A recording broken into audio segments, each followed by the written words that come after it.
Hey guys, welcome to Bonda Comedy. বহুত দিন মূৰত কেমেৰাটো সন্মুখত লৈছো আৰু আপোনালোকে আছে না মছি চাওদক আমু একবাৰ আৰু এতিয়া আমি এটা ভ্লগ স্টাৰ্ট কৰিম বুলি ভাবিছো ভ্লগটো এনেকুৱা হ'ব যায় আছে তাৰ মানে এটা অদ্ভুত বস্তু দেখাবা যায় আছো আৰু এইটো বস্তু বহুত ভাইৰেল হৈছে আৰু বস্তুটো বনাইছি এনেকুৱাকে বনাইছি মানুহগিলা চাই এনেকুৱাকে তাৰ মানে মন চুই যাব আমাৰ দুই এক দিনতে ঘটনাটো হৈ গৈছি তাৰে বস্তুৱে বনাইছি তাৰ মানে আৰু আমাৰ কাষত থগো আছে থগো কি কবি এতিয়া বিশেষ নকা কৰাতে যাই ফেলে বস্তু কথাখিনি কথা সুধি ফেলে জানি লওঁ আপোনালোকে লাষ্টত গ'লে চাই থাকব ভিডিঅ'টো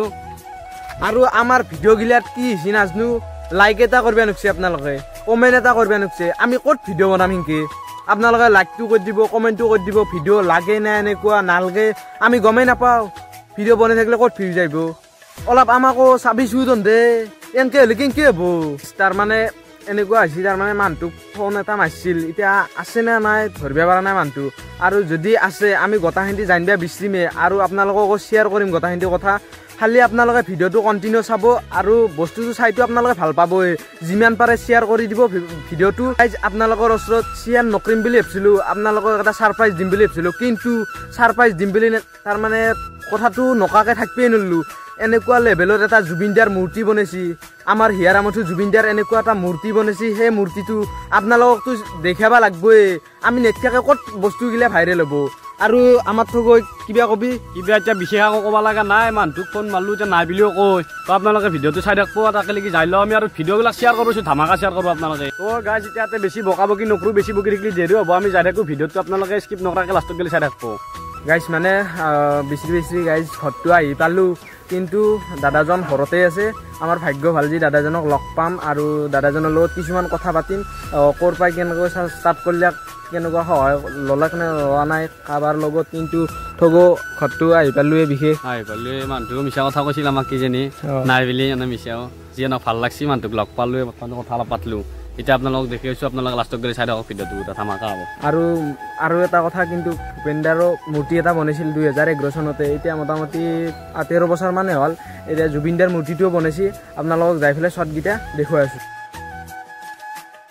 হে গাইজ জুবিনদাৰ নশ্বৰ ডেটো টু চেম বনাইছে এজ ইট ইজ গাইজ এই ভৰি দুখন চাওক গাইজ কি কম আল্টিমেট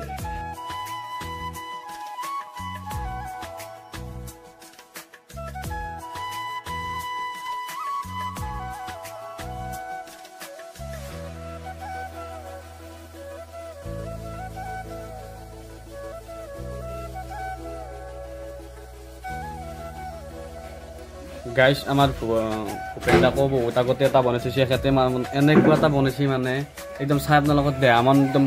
জোৰ পৰি যাব একদম জুবিনদাৰটো বনাইছে একদম ভূপেনদাৰটো বনাই থৈছোঁ ফাইনেলটো দেখে দি হ'লে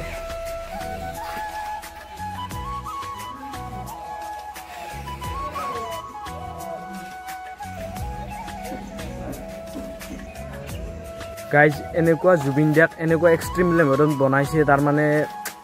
একদম এক্সিলেণ্ট আৰু তাৰে উপৰি গাইজ দাদাজনে অলপ কিবা কামত ব্যস্ত হৈছে অলপ জানিব বিচাৰিম দাদাজনৰ পৰা একদম জানিবা কিবা কবি থাকোঁ ক'ব লগা নাই একদম আল্টিমেট বনাইছে কিন্তু একদম ধামাকা একদম এনেকুৱা বনাইছে মানে ভাবিব নোৱাৰি আৰু গাইজ আপোনালোকে এইটো শ্বটকেইটা চালাকে মূৰ্তিটোৰ আমাৰ হিয়াৰামঠু জুবিনদাক এনেকুৱাকৈ বনাইছে সেই দাদাজন কাষতে আছে দাদা প্ৰথমবাৰৰ বাবে আপোনাক নমস্কাৰ দাদা আপুনি যে জুবিনদাক এনেকুৱাকৈ বনালে আপোনাৰ আইডিয়াটো কেনেকুৱা আহিল এইটো আচলতে মোৰ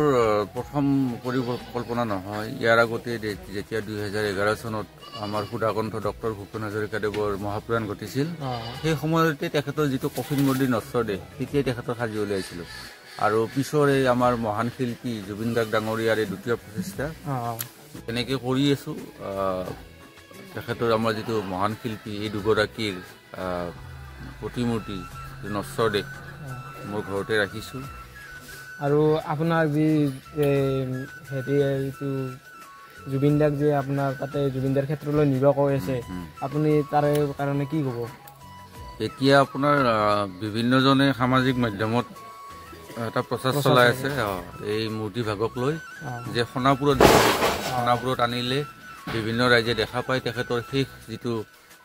শ্ৰদ্ধাঞ্জলি অনুষ্ঠানৰ দৃশ্য এই দৃশ্যটো দেখা পায় প্ৰত্যক্ষ কৰিব পাৰে যিসকলে প্ৰত্যক্ষ কৰিব পৰা অসুবিধা আছিল কিন্তু সদ্যহতে মই এই বিষয়ত ভবা নাই আৰু যদি ধৰক ৰাইজে বিচাৰে নিশ্চয় মই দিয়াৰ কাৰণে প্ৰস্তুত আছোঁ বা চৰকাৰৰ অনুমতিও লাগিব এই ক্ষেত্ৰত আৰু দ্বিতীয় কথা হৈছে কি আপোনাৰ জুবিন ক্ষেত্ৰখন এতিয়ালৈকে সম্পূৰ্ণ হৈ উঠা নাই আৰু যদিহে মই এই মূৰ্তি ভাগ বাহিৰত থৈ দিওঁ জুবিন গাৰ্গ ডাঙৰীয়াক এক অপমান কৰা যাব গতিকে মই ভাবোঁ জুবিন ক্ষেত্ৰখন সম্পূৰ্ণ হৈ উঠক আৰু মই বিনা দ্বিধাই তাত অৰ্পণ কৰাৰ কাৰণে মই প্ৰস্তুত আছোঁ আৰু জুবিন দাৰ যি এনেকুৱাকৈ বনাইছে কিহৰ এইটো বনাইছে কি লৈ কাঠ নে আপোনাৰ এই মই এইটো বনাইছোঁ আপোনাৰ প্লাষ্টাৰ অফ পেৰিছ সকলোৱে জানে এইটো মানে আপোনাৰ পেৰিছ বিভিন্ন কামত ব্যৱহাৰ হয় এইটো আপোনাৰ যিমানে পুৰণি হয় সিমানে কঠিন হৈ গৈ থাকে মানে শিলৰ নিচিনা গতিকে আপোনাৰ এইটো বনাওঁতে কিমান মানে খৰচটো হৈছিল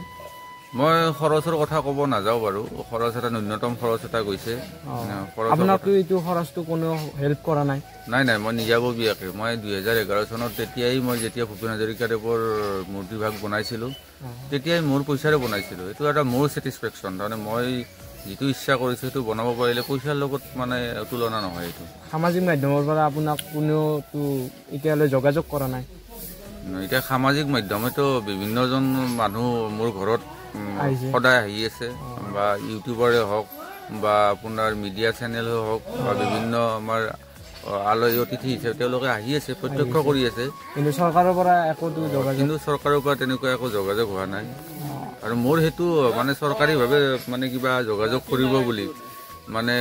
মইতো আশাবাদী নহয় বা মই সেইটো ভাবিও কৰা নাই মই মোৰ ছেটিছফেকশ্যনটো পাইছোঁ মানে মই যিটো বস্তু বনাইছিলোঁ বা বনাব ইচ্ছা কৰিছিলোঁ সেইটো বনাইছোঁ বছ সেইখিনি মই তেখেতক ভাল পাওঁ মনে প্ৰাণে ভাল পাওঁ মই আপোনাৰ আশাটো পূৰণ কৰিছে হয় মোৰ আশাটো পূৰণ কৰিছোঁ দাদা আপুনি যি মূৰ্তিটো বনাইছে এনে কেইদিনমানত হৈছে মূৰ্তিটো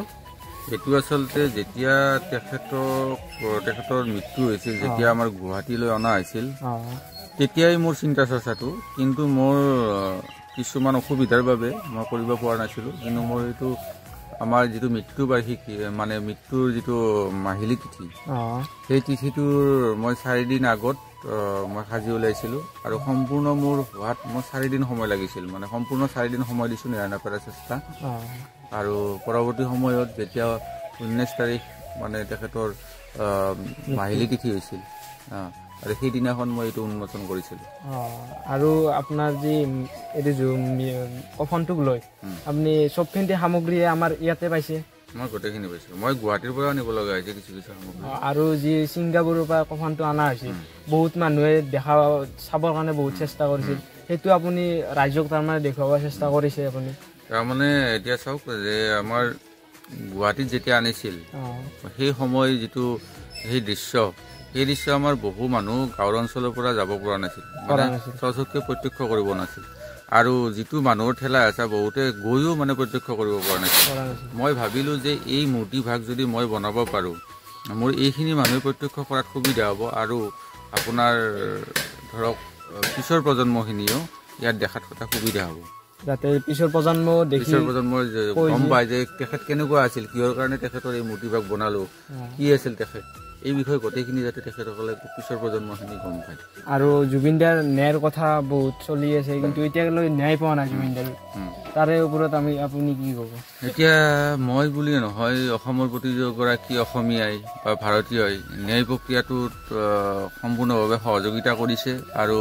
জুবিন গাৰ্গ ডাঙৰীয়াই ন্যায় পোৱাটো ময়ো বিচাৰোঁ আৰু অতি সোনকালে ন্যায় পাওক কিন্তু মই ক'লে বা অসমীয়া ৰাইজে যদিও অতি সোনকালে বুলি কৈ আছে কিন্তু আমাৰ সোনকাল হোৱা নাই ন্যায় প্ৰক্ৰিয়াটো খুব লেহেমীয়া হোৱা যেন পৰিলক্ষিত হৈছে আৰু মুখ্যমন্ত্ৰী ডাঙৰীয়াই ইতিমধ্যে ঘোষণা কৰিছে এটা ডেট যদি আমি সেই ডেটলৈ অপেক্ষা কৰিছোঁ নিশ্চয় ন্যায় পাম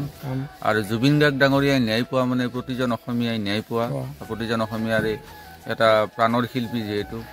গতিকে ময়ো সেই একেই মানে আপোনাৰ বিচাৰোঁ যে ন্যায় পোৱাটো সোনকালে ন্যায় পাওক অতি সোনকালে আৰু দোষীৰ উচিত শাস্তি পাওক গাইজ আমাৰ মাজতো যি বগৰীহাটী ঠাই এখনত এনেকুৱা এজন মহান শিল্পী আৰ্টিষ্ট আছে ভাবিব নোৱাৰা একদম আপোনালোকে দাদাও বহুত কষ্ট কৰি পেলাই বনাইছে যিয়ে নহওক দাদাক বহুত বহুত ধন্যবাদ দিছোঁ আমিও গাইজ মানুহজনক তাৰপৰা আহি এই দলঙৰ ওপৰত থাকি গৈছোঁ মা কছম এনেকুৱা বনাইছে এক্সট্ৰিম লেভেলৰ বনাইছে আমাৰ হিয়াৰ আমঠু জুবিন দাক কোনোবাই যদি নচৰ দেশ চাব বিচাৰে আমাৰ বগৰীহিটিৰ ওচৰতে আছে বগৰীহিটি গাঁওখনত আপোনালোকে যাই সুধিব কিশোৰ দাৰ ঘৰ কোনটো যোন চব মানুহে কোনো চিনি নাপা মানুহ নাই এনেকুৱাকৈ বনাইছে মূৰ্তিটো আৰু আপোনালোকক বহুত কথা সুধিব নোৱাৰিলোঁ কিন্তু এনেকুৱা ভ্লগ বনোৱা এক্সপিৰিয়েঞ্চ নাইও আৰু মানুহৰ ঘৰত এনেকৈ ভ্লগ বনাব এক্সপিৰিয়েঞ্চ নাই গাইজ জুবিন দাক যদি ছিংগাপুৰৰ পৰা আনন্তে আপোনালোকে দৰ্শন কৰিব নাপালে এতিয়া যদি আমাৰ এনেকুৱাকৈ বগৰীহিটি গাঁৱত এজন কিশোৰ দা বুলি মানুহে এনেকুৱাকৈ তৈয়াৰ কৰিছে সেইজনক আপোনালোকে ছেম টু ছেম বনাইছে আপোনালোকে এবাৰ দৰ্শন কৰি যাব বগৰীহিটি গাঁৱতে আছে মানুহজনৰ ঘৰ আৰু তাৰে উপৰি সেই দাদাজনৰ কাৰণে এটা লাইক কৰি দি যাব আৰু জাষ্টিছ ফৰ জুবিন গাৰ্গ বুলি কমেণ্ট কৰি দি যাব গাইজ আমি সদায় জুবিন দাৰ হকে লাগি যাব লাগিব আমি জুবিন দাৰ দেশৰ মানুহ সদায় লাগি যাব লাগিব তাৰে মাজতে ভিডিঅ' নকৰিলেও কিন্তু চেনেলটো ডাউন পৰি যাব সেইকাৰণে নতুন চিৰিজ এটা আনি আছোঁ আমি পুৰা একদম ধামাকা কমেডি হ'ব কিন্তু যদি আপোনালোকে মৰম নেদে চিৰিজটোত কিন্তু ফ্লপ মাৰি যাব আমাৰো বনবাৰ ইচ্ছা নহয় যাব তাৰে উপৰি সগো আছে একদম চিৰিজৰ এইবাৰ একদম এনেকুৱা চিৰিজ হ'ব তাৰমানে কমেডি চিৰিজ ধামাকা চিৰিজ হ'ব আপোনালোকে খালি মৰম দিব সেনেকুৱা চিৰিজ তাৰমানে বাৰে বাৰে বনে যে ইচ্ছা যাব যাতে আমাৰো সেনেকুৱাকৈ মৰম দিয়ক আপোনালোকে দিয়ক খালি একদম সাহবা চেষ্টা কৰিম চিৰিজটোত আৰু নকওঁ বেছি